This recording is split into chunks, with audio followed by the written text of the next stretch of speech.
संविधान की जगह मनुस्मृति लागू की जाए, तिरंगे झंडे की जगह भगवा झंडा फहराया जाए, न ये राष्ट्रपिता महात्मा गांधी की जगह से वो नाथूराम गोडसे को ये राष्ट्रपिता घोषित किया। ऐसे ही ये मोदी को दूसरा गांधी कहिए, ये खंड को विखंड करने पर लगे। हिंदू राष्ट्र बनाने वाले अपने घर में राष्ट्र बना। हमारी 85 के लोगों की अगर गर्दन उड़ाने की क्षमता है तो उनको हिंदू राष्ट्र बनने से और बनाने से पहले ही हम सड़कों पर आकर के उनकी गर्दनें उतार देंगे।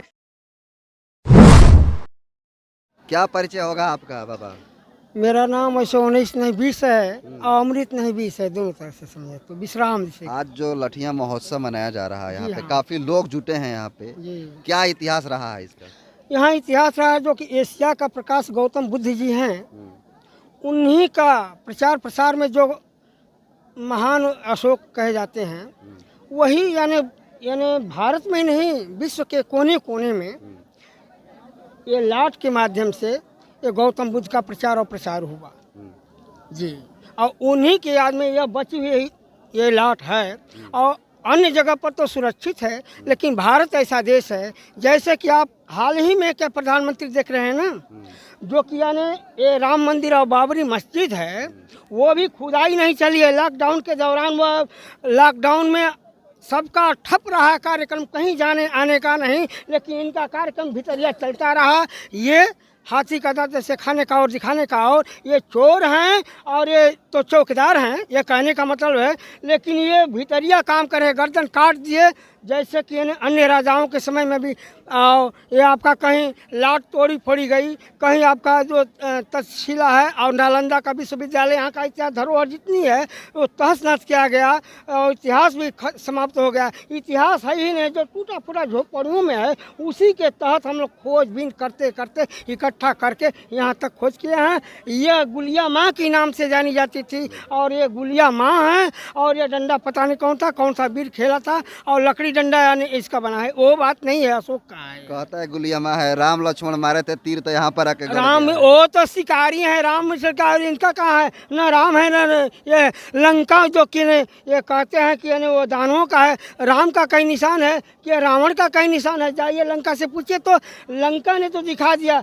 यहाँ पर अन्य देशों में प्रधानमंत्री कहीं नहीं महिला बनी थी, जो कि प्रधानमंत्री आपका लंका में ही वो नायकर थी, वो बना करके दिखा दिया। और वो कह रहे हैं आप वहाँ कहाँ सोने की लंका है, कहाँ यहाँ राम की नगरी है? राम के मंदिर का खुदाई हो तो वहाँ बौद्ध का और ये बुद्ध जी का यही सब जो यहाँ पर खुदाई के दौरान निकलेगा ना, वहाँ पर वही निकलेगा। आज 2 तारीख को कहाँ है ये सब कार्यक्रम हो रहा है? ये आपका जब जैसे मान लीजिए हम महोत्सव का एक रूप बना लेते हैं, जिस दिन हमारा मशरफ बनता है उस दिन ये जगदेव बाबू जी है ना, वो क्रांतिकारी।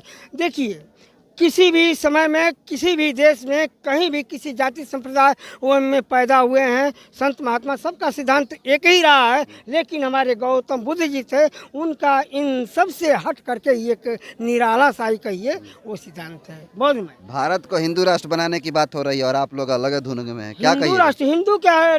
अरे ये तो चोरों डकैतों लकैतों का ये इसी का जत्था का नाम हिंदू है, हिंदू से सिंध की ओर, सिंध से हिंद की ओर। ये क्या है? ये तो भारत का संविधान का पन्ना पलट कर देखे, ये धर्म निरपेक्ष देश है, तो ये हिंदू राष्ट्र कैसे होगा? हम बनने नहीं देंगे। ये गर्दन कर, जहाँ वो खून जहाँ पसीना बहाएंगे ना कह करके हाँ करने वाले, वहाँ हम खून बहाएंगे। कैसे बना लेंगे? देखें तो उनके दम सर देखिए आपका अफ्रीका में ना जो गांधी जी थे ना, आकर के और यहाँ पर भाग लिए और अखंड भारत को खंड किए, ऐसे ही ये मोदी को दूसरा गांधी कहिए, ये खंड को विखंड करने पर लगे हैं। और ये मुखौटा है किसका? आरएसएस का। 13 है ना, इनका 13 सिद्धांत एजेंडा, तो 13 के दौरान ये भी है कि यानी संविधान की जगह मनुस्मृति लागू की जाए, तिरंगे झंडे की जगह भगवा झंडा फहराया जाए, न ये राष्ट्रपिता महात्मा गांधी की जगह से वो नाथूराम गोडसे को ये राष्ट्रपिता घोषित किया जाए। यही तो है इनका विचार। परिवर्तन लाना, केवल हमको बर्बाद करना और कुछ नहीं है। सरकार हिंदू राष्ट्र बनाना चाहती है, तो आप लोग कौन सा राष्ट्र बनाना चाहते हैं? अगर हिंदू राष्ट्र ना हो तो क्या हम होना चाहिए? इतिहास को देखा जाए तो यानी यह भारत, देखिए अब सब कुछ मिट गया। ये ये कहते हैं कि ये जातियां इतना शासक की, ये शासक, यानी हर शासक का काल है शासन काल। लेकिन देखिए, आप साहित्य का पन्ना पलटें, साहित्य की गहराई में जाइए तो एक आपका ये जो है ग्रंथ चंवरसेन का चंवर पुराण, उसमें उसका तो शासक 3,64,85,726 वर्ष तक शासन किया है। तो इस पर नहीं, हमारे बीच में बाबा साहब जो कि एशिया ही नहीं पूरे विश्व में विस्तृत लिखित संविधान भारत का है, जिसे कि B.R. अम्बेडकर ने बनाए हैं। उस अनुसार यह देश धर्म निरपेक्ष है और जाति का तो खंडन उसी दिन हो गया जिस दिन संविधान लागू हुआ, मनुस्मृति को जलाया गया, प्रति जलाई गई मनुस्मृति की बाबा साहब ने। तो यही है, यह बौद्धमय भारत होकर के रहेगा एक दिन। ये बौद्धमय भारत चाहते हैं? हाँ, बौद्धमय भारत हो बनाना नहीं चाहता हूँ, बना हुआ है, कुछ धूल मिल गया है, मिट गया है, उस छप्पर को खंडहर के रूप में है, तो उसको हम छा देंगे। एक और व्यक्ति हैं, क्या कहिएगा सर, आज ही क्यों मनाया जाता है इसको? आज जो है बिहार लेनिन बाबू जगदेव प्रसाद का जन्म 2 फरवरी को हुआ था बिहार में, जिला जहानाबाद, और जहानाबाद से आजकल कट करके एक जिला अरवल बन गया है। शायद वह कुर्था प्रखंड इस समय अरवल जिला में ही हो। तो बाबू जगदेव प्रसाद का आज जन्मदिन है और उसी जन्मदिन पर जो है ये लट्टियाँ महोत्सव मनाया जाता है। हम 85 के लोग जो है यहाँ आज इकट्ठा होते हैं बाबू जगदेव प्रसाद का जन्मदिन मनाने के लिए, और अपनी बातें हम रखते हैं। और यह जो है पुरातत्व का क्षेत्र है, यानी केंद्रीय पुरातत्व का यह क्षेत्र है, और जहाँ पर सम्राट अशोक की एक लाट लगी हुई है। यह लाट जो है सम्राट अशोक के समय से ही है। यहाँ पर हम लोग बाजू में जो है इकट्ठा होकर अपना विचार व्यक्त करते हैं, यही इसका कारण है। एक तरफ पूरा देश को हिंदू राष्ट्र बनाने की बात हो रही है और आप लोग बौद्धमय राष्ट्र चाहते हैं, कैसे संभव? नहीं, हिंदू राष्ट्र बनाने वाले अपने घर में राष्ट्र बनाएं, उसमें क्या दिक्कत है? वो अपने घर में राष्ट्र बनाएं, हिंदू राष्ट्र बनाएं, अपने रिश्तेदारी में हिंदू राष्ट्र बनाएं, और जहाँ से वो आए हुए हैं वहाँ जा कर के मध्य एशिया और मध्य यूरोप माइनर के पास अपना हिंदू राष्ट्र बनाएं। वो हमारे घर में कैसे अपना हिंदू राष्ट्र बनाएंगे? वो यहाँ के हैं ही नहीं, और यहाँ की बातें यहाँ आकर के वो करते हैं। तो हमारी 85 के लोगों की अगर गर्दन उड़ाने की क्षमता है तो उनको हिंदू राष्ट्र बनने से और बनाने से पहले ही हम सड़कों पर आकर के उनकी गर्दनें उतार देंगे। फिर वहाँ हिंदू राष्ट्र बनाने की बात ही कहाँ है? यहाँ तो भारत, अखंड भारत का जितना क्षेत्र है वो सारे क्षेत्रों में यह बौद्धमय संस्कृति है, यह भारत बौद्धमय रहा है। फिर हिंदू राष्ट्र बनाने वाला वो कौन है, कहाँ है? आए तो हम लोगों के सामने आकर के दिखाए कैसे हिंदू राष्ट्र बनाता है। हम लोग जो है अपना खून पसीना एक करके उन सबको मिटा देंगे, और जहाँ से आए थे फिर वहीं हम लोग उनको वापस भेज देंगे। सर, ये हिंदू राष्ट्र की बात यहाँ नहीं चलेगी। वो अपने घर में जाकर करें, अपने रिश्तेदारी में जाकर करें, ईरान में जाकर करें, मध्य एशिया और मध्य यूरोप माइनर के पास जाकर करें। हमारे देश में, हमारे अखंड भारत में, हमारे बौद्धमय भारत में उनके लिए कोई जगह नहीं है। वो जाकर के वहाँ कर सकते हैं हिंदू राष्ट्र, या अपने घर में कर सकते हैं, पर हमारे भारत में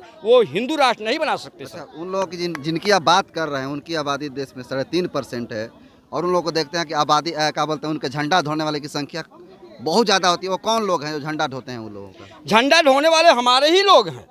और शिक्षा का अभाव है, अशिक्षित लोग जो है झंडा ढोते रहे। हम भी झंडा ढोए, बहुत दिन झंडा ढोए, हमारे बाप दादे पुरखे सब लोग झंडा ढोए, लेकिन अब झंडा ढोने वालों में नहीं, अब गर्दन उतारने वालों में हम लोग हैं। झंडा किसी का नहीं ढोएंगे, झंडा ढोएंगे तो हम 90 के लोगों का ढोएंगे, जिसको कि बाबू जगदेव प्रसाद ने कहा था कि ये 100 में से जो है 90 भाग हमारा है और उस पर हमारा हक है, हम उसको ले करके रहेंगे। कब लीजिएगा?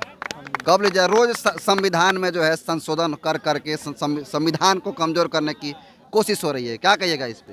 सर, संविधान को कमज़ोर करने की कोशिश हो रही है। अभी हम लोगों ने 31 जनवरी को दिल्ली में जो है अपना EVM पर जो है ईवीएम फोड़ने की बात कही है। अब ईवीएम फोड़ना हम लोगों का धर्म है। चुनाव के दिन पूरा हिंदुस्तान में हर बूथ पर ईवीएम हम लोग फोड़ेंगे, चाहे जितना भी खून की नदियां बह जाएंगी वो सारी कम होंगी। और हम लोग जो है धर्मनिरपेक्ष को धर्मनिरपेक्ष ही रखना चाहते हैं। हम लोग जो है इस संस्कृति को और इस देश को जो है मिटाना नहीं चाहते हैं, और मिटाने वाले को हम लोग जो है यहाँ से सदैव के लिए मिटा देंगे। क्या परिचय होगा सर?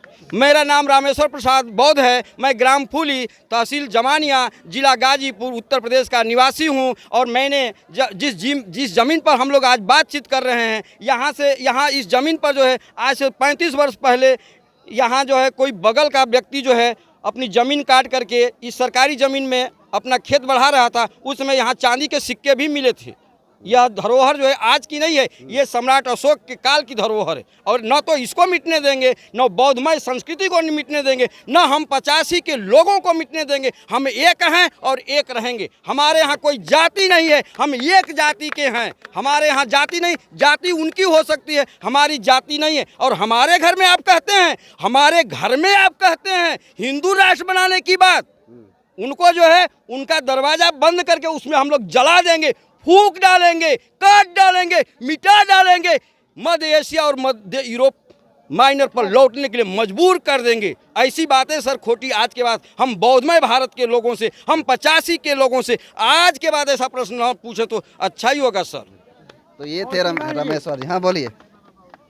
हम लोग कह करके सुनाने वाले में से नहीं है, हम करके दिखाने वालों में से हैं। मैंने क्या करिएगा जैसे बूथ ये कहे ना, तो बैलेट पेपर से ही चुनाव होगा। हम लोग राष्ट्रपति को भी ज्ञापन दे चुके हैं, और यदि ईवीएम मशीन नहीं हटी तो उसको तोड़ना फोड़ना। अब मेरा नाम विश्राम, मैं जोगिया मार में ही ये चुनाव के दौरान छोटी इकाई का चुनाव हो रहा था, जिससे कि हम लोग मजबूर कर दिए, वॉकआउट किए।